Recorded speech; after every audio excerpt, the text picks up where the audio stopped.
One of the greatest challenges facing the 21st century church as it accelerates its intentional journey into this exciting field of cross-cultural ministry would be to minimize mistakes that lead to the fracturing of relationships, whereby good intentions are magnified and people ultimately sever their relationships with the church.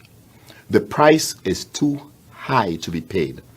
What we do know for sure is that when cultures are committed to relationships, there is every intention to be genuine and transparent. It is only as both cultures embark on a mutual covenant to make it work that the results could be guaranteed.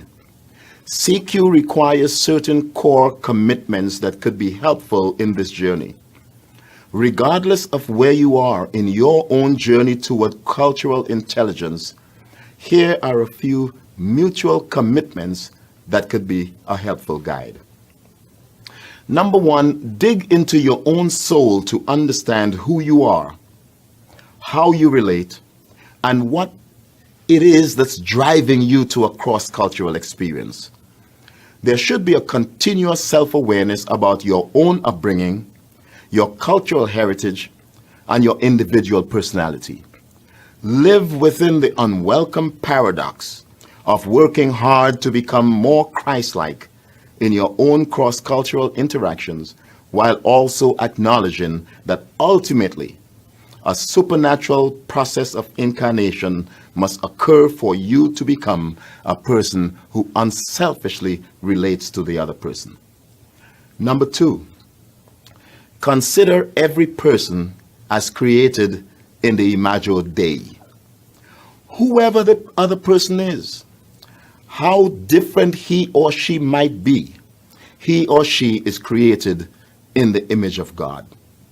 Seeing the other person through such a theological reality makes it difficult to be entirely appalled by their quirks and eccentricities, no matter how dim the reflection appears. Number three, seek first the kingdom of God.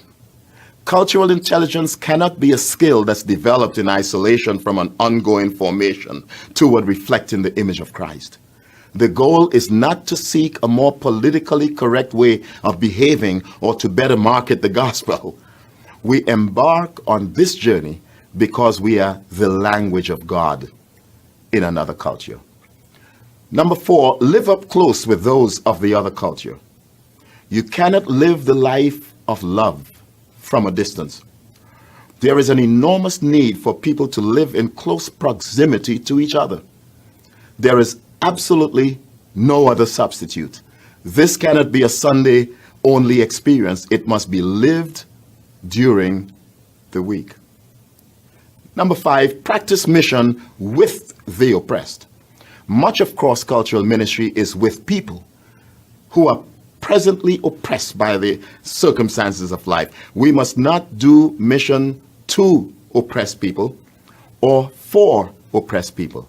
We must always do mission with them. Otherwise, we are perpetuating the very oppression we are seeking to break. And finally, number six, stop worshiping the Bible and start worshiping Jesus. When the Bible is read culturally, it moves us away from seeing it simply as a book of rules to be followed and toward a book that speaks of God's interaction with a people in a particular context. Liberate the Bible to be a book about God saving God's people from God's self. It's about God's agenda in the world, amidst different cultures, to advance God's glory.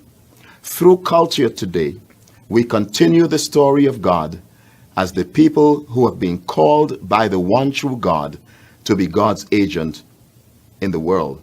Maybe we can once and for all close the back door to our churches.